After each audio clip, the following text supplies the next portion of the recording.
Shabbat Shalom and welcome to Teshuvah Bible Studies. My name is Van and we're doing the second part of weekly Torah portion. In the first part, we just discussed a little bit of what Elohim's kingdom is and who his people are, who are part of that kingdom. And now we're actually going to start on our portion for this week. Portion of this week is week number 37, and it is based on Numbers 16 all the way through Numbers 18. It is called Korah, which is a word and a noun, which means baldness. It is read from the right to the left, and this is actually a single word in Hebrew. Normally, the Torah portions are an entire phrase, but in this particular case, it's actually a single word. And it comes from the root word kara, which means to make bald or to be bald, as in shaving your head. So it is actually a verb that it's talking about shaving one's head. In this portion, it is also a pronoun, which is a name of Moses' cousin. This portion is going to teach us the importance of honoring Elohim's position of authority, honoring Elohim's position of authority, and the danger of bypassing Elohim's judgment on people he chooses to lead.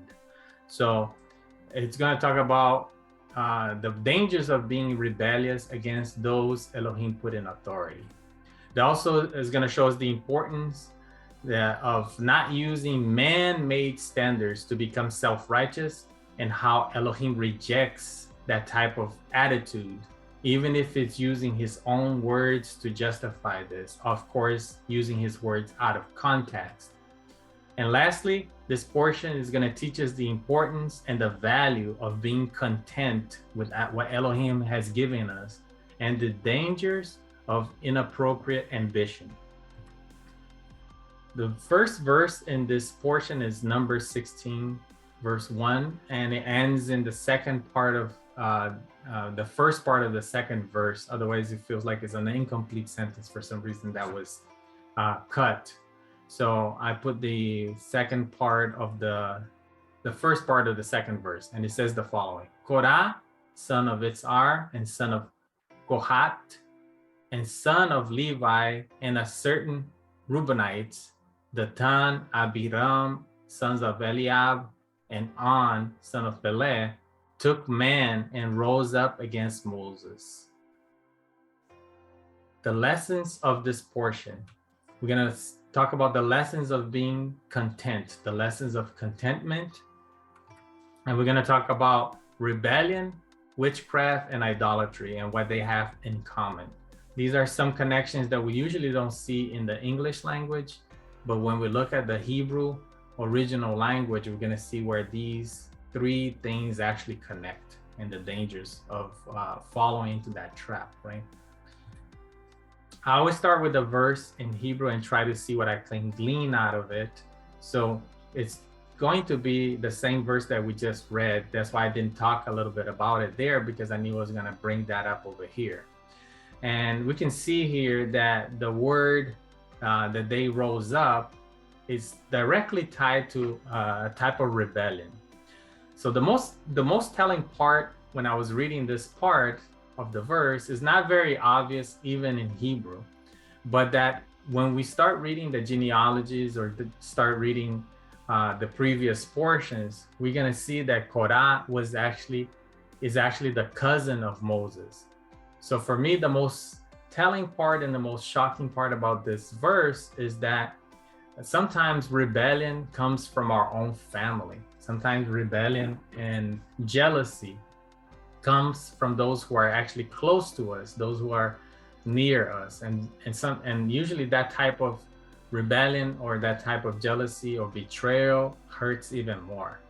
So Moses' own family was the one who not only rebelled against him, but got this group of people to raise themselves up against him. So it was not just that he did that by himself and confronted Moses by himself and Aaron by themselves, but he actually did this publicly, and he actually got a bunch of people to follow him and confront Moses and actually accuse him of something that he did not do.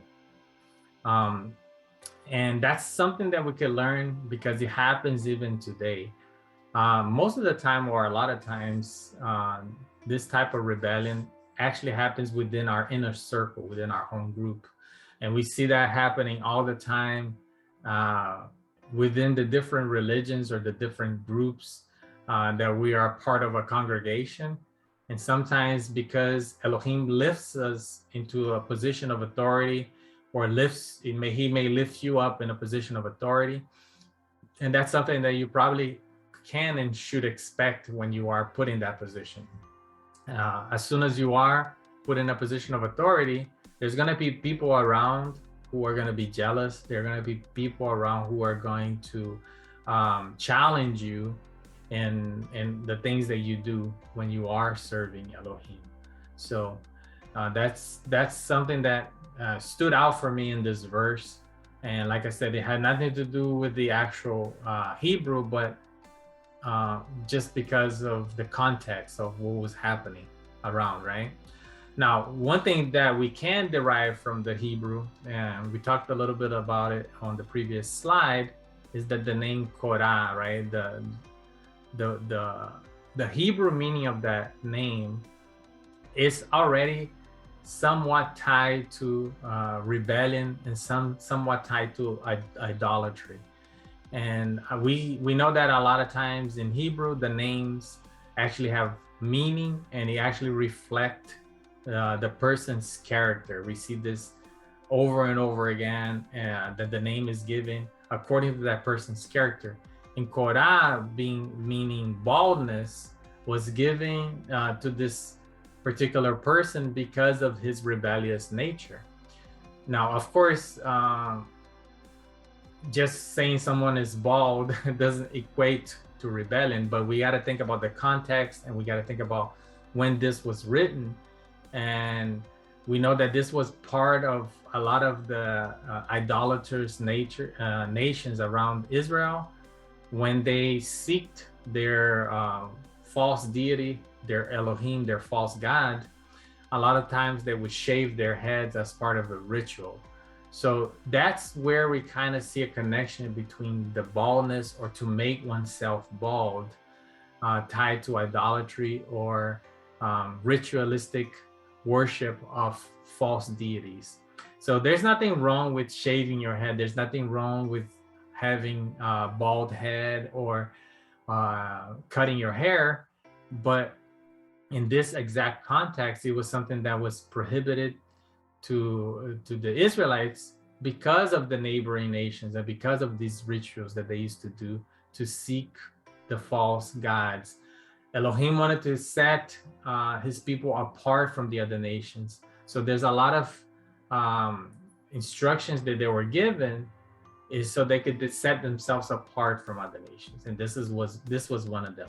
So baldness in this case is tied to rebellion because of that. And that is very telling when it comes to the name of this person who did organize a rebellion against Moses.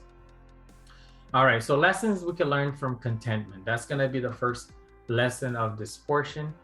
And we're going to start by reading verse 3 of Numbers 16. They came as a group to oppose Moses and Aaron and said to them, "You have gone too far. The whole community is holy, every one of them, and Elohim is with them. Why then do you set yourselves above Adonai's assembly?" So this was the accusation, right? When they rebelled against Moses and they came before him, the accusation was that Moses and Aaron were setting themselves apart, were making themselves above the rest of the assembly.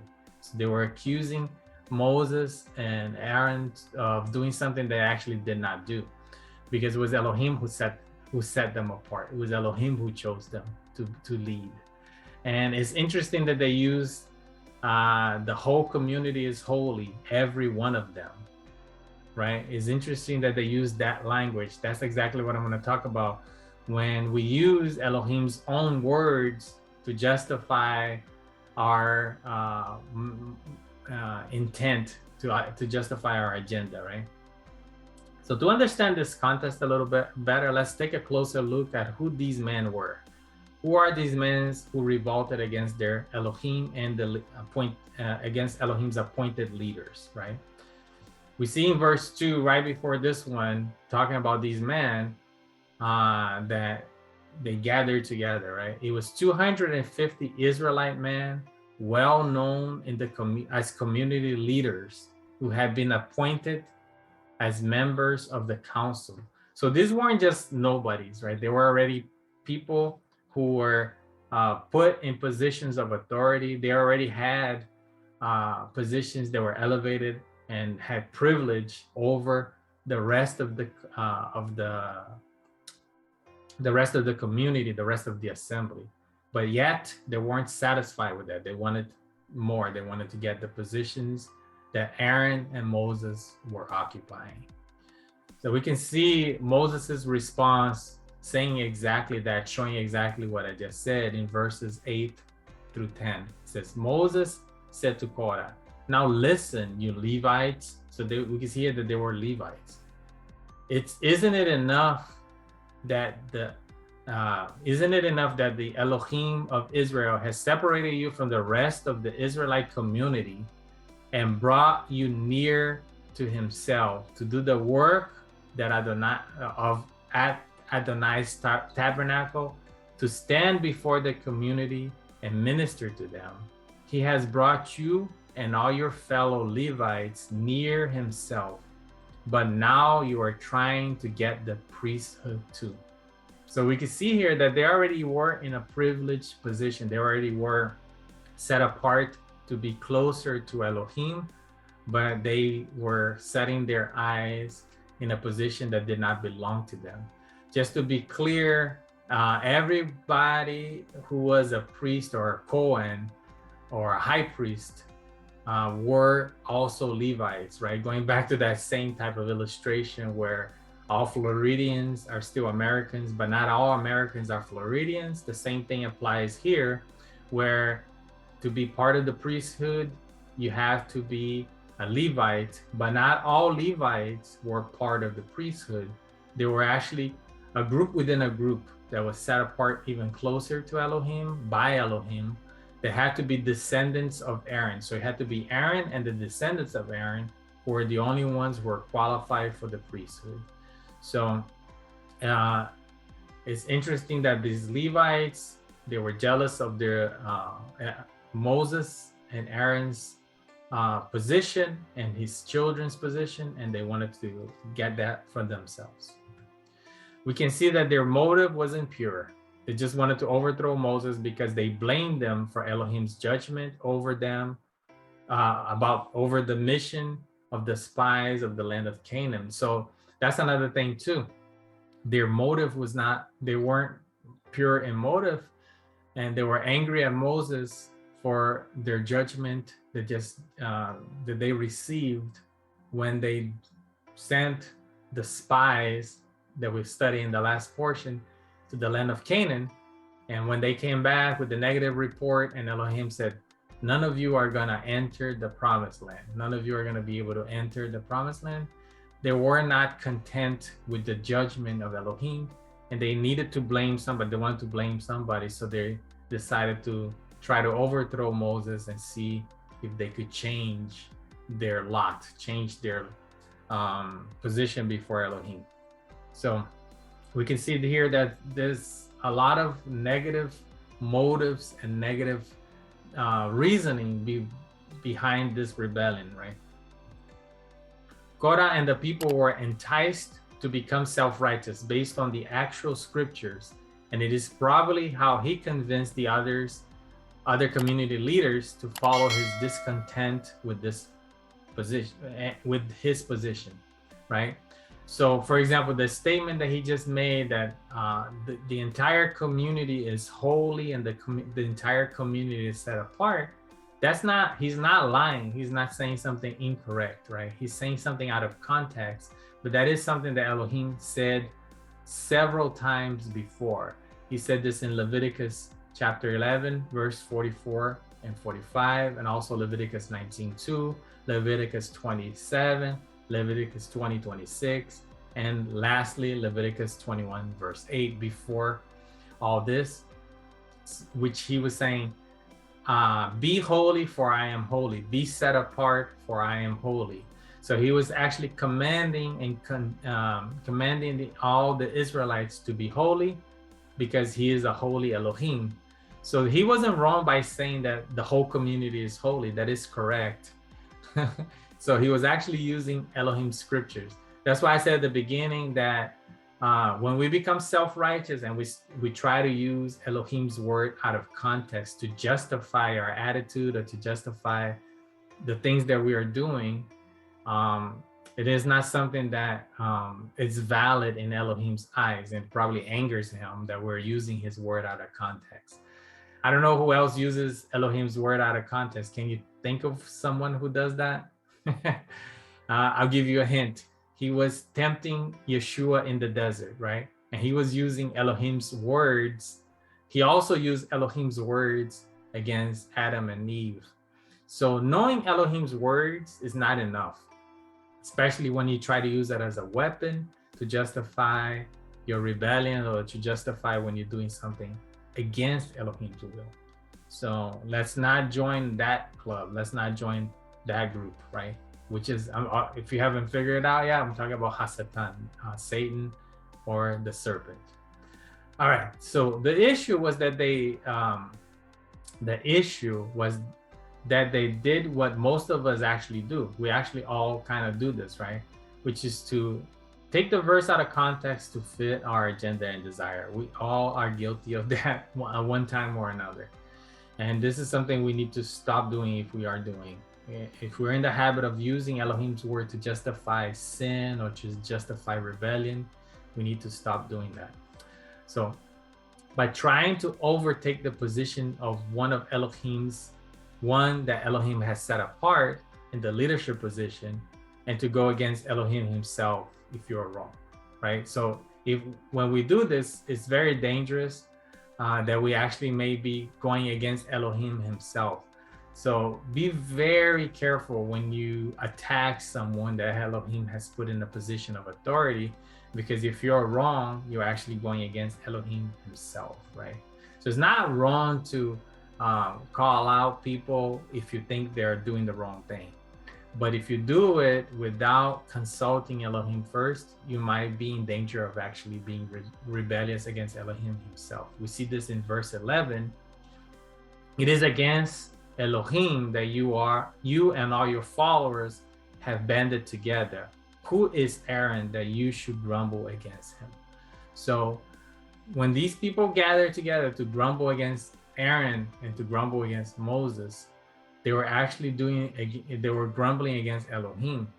They didn't approach him first to see if they were justifying doing this. And even if you are justifying doing something like this, the best thing you can do is approach that person privately and talk to that person and try to come to mutual conclusion that something needs to be changed. But when you just gather people together to go against that leader, you may be actually going against Elohim. So it's very dangerous. It would have been better for them to consult Elohim first and then let him act.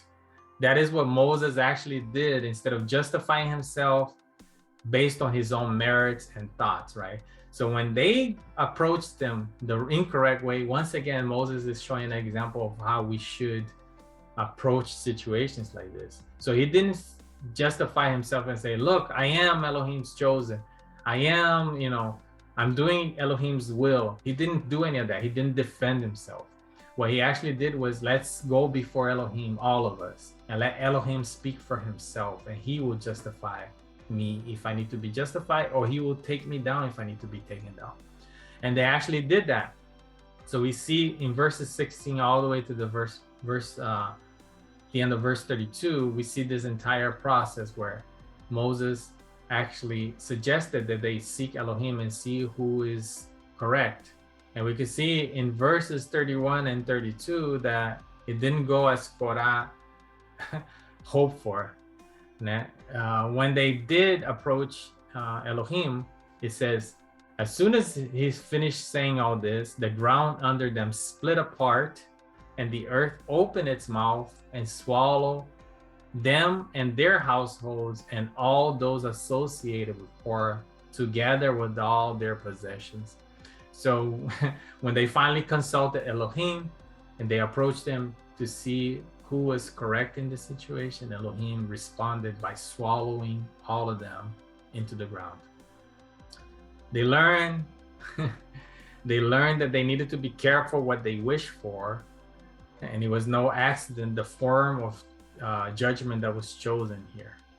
Why do I say this? Because the Hebrew word that was used here in this verse for swallowed, the earth swallowed them, right, is the word bala, which also means to cover, which just so happens to be the same word used when they're covering the holy things or the holy furniture of the Mishkan, the tabernacle.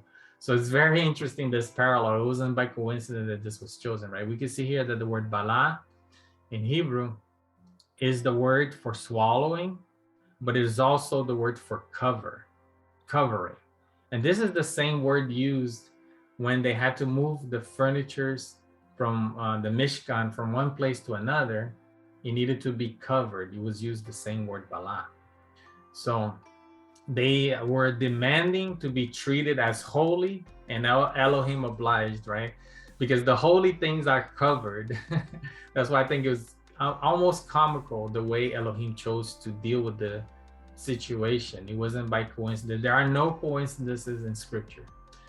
There's no other circumstance or verb before or after this incident where Elohim judges rebellion or disobedience amongst his people the same way. In other words, we see fire come down from heaven, we see people drop that, we see a bunch of ways that Elohim usually deals with his people, but this is the only time where he actually opened up the ground and had the ground swallow them. And I think that's very telling, because these are the people that were in charge of moving the furnishings and the things from the Mishkan. So all the holy things that were inside the tabernacle, they were to be covered by Aaron and Aaron's sons, because they were the priests. They were allowed in there, and they were allowed to see those holy furnishings. But anyone outside, if they would even look upon those holy things of Elohim, they would die. And we see this in chapter 4, verses 19 and 20 says, so that they may live and not die when they come near the most holy things, do this for them. Aaron and his sons are to go in the sanctuary and assign each man his work that he should carry and what he is to carry. But the Kohanites must not go in and look at the holy things, even for a moment, or they will die. So before the Kohanim or the Levites would be able to move the furnishings of the holy things, they needed to be covered. They were covered with this blue cloth that was part of the tabernacle when they were taking it apart, and they will cover up these things in that cloth, and then the Kohanim would be able to the Kohathites will be able to go in and move these furnishings. So it's interesting that because they were demanding to be holy, they were treated like these holy things, because holy things need to be covered. So it's almost like they got what they asked for. So we need to be very careful what we ask for, because we might actually be treated that way. Okay, the main takeaway from this first part of the portion is to learn to be content in any circumstances that we are put in life, right? Especially if you're put there by Elohim himself. At times we are going through a desert or going through a situation that Elohim himself put us in that position. And when we start to complain or grumble, we are actually rebelling against him. So we need to learn to be content. It doesn't mean that you should not ask for mercy. It is okay to ask for mercy. It is okay to ask for grace. It is okay to be asking Elohim to take you away from that situation if it's something that's making you unhappy. But what you should not do is become self-righteous and go into rebellion. So that's what you should not do. So in the second part of this portion, we're going to talk about, we're going to explore a little bit more about the word rebellion and what it means. And we're going to talk about a little bit more about why we need to avoid rebellion at all costs. So, and this one was more about contentment, right? The motivation between the rebellion here that Korah had was because he was not content with his situation. He was not content with his position, and he wanted more, and he wanted to take someone else's position. And that's the lesson of the first part of this portion. We're going to end with this Bible verse, and then we're going to move on to part 2. So Philippians chapter 4, verse 11 through 13 says, I'm not saying this because I am in need. This is Paul writing to the Philippians. For I have learned to be content. For I have learned to be content whatever the circumstances. I know what it is to be in need, and I know what it is to have plenty. I have learned the secret of being content in any and every situation, whether well-fed or hungry, whether living in plenty or in want. And this is probably the most misquoted, one of the most misquoted scriptures of all time, that we kind of say it all the time, like if it was a cookie, fortune cookie saying that we could empower ourselves, but when we look at it in context, we see that it is actually talking about being content, right? It says, I can do all things through him who gives me strength. I'm sure you heard this verse before. What all things is it talking about? Is it talking about that you can walk on water or fly? No. When he's talking about I could do all things in him who gives me strength, is being content. I could be hungry if I need to be hungry. I could be well-fed if I'm well-fed. Whatever circumstance, whatever is going on, you can endure it through him who gives you strength to endure it. In him who gives you strength to be content in that situation. That's what this verse is actually saying. So I hope this was something that you could apply to your life, something that you have learned this week. And of course, we're going to continue in part 2. So I see you guys on the next video. Shabbat Shalom, and thank you for watching.